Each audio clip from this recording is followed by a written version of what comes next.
Ngayon, pag-aaralan natin ang alpabetikong Filipino. A, B, C, D,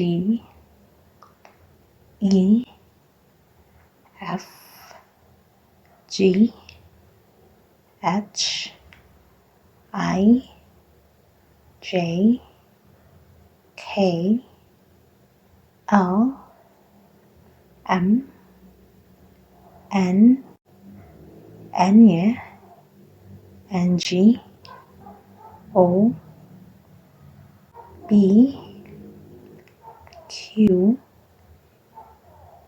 R, S, T, U, V, W, X, Y, and Z.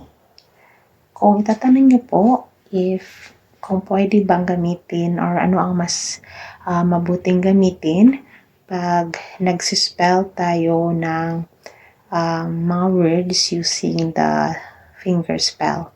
So, it can be it can be your right or your left hand. So, pwede rin pong ganito. A, B, C, D, E, F, G, H, I, J, K, L, M, N, N, G, O, P, Q, R, S, T, U, V, W, X, Y, and Z. So, ano po ba ang ginagamitan natin ng mga alpabetikong Pilipino kapag tayo ay gumagawa ng sign language? So, kadalasan po, ginagamit ito natin. Ito po yung tinatawag na finger spell. So, ginagamit po natin ito.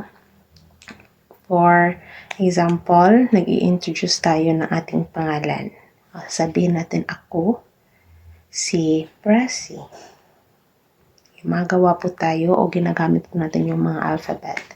And we also finger spell most of the time sa address kung saan tayo nakatira. Minsan naman, ginagawa ito natin kapag walang equivalent na word yung ating gustong iparating sa ating kausap na deaf. So, for example, sanitation. So, i-explain po natin na it's just the same as clean. Okay? So, yung ganyan po siya. And, ginagamit po din po ito natin sa pagpapakilala sa ibang tao.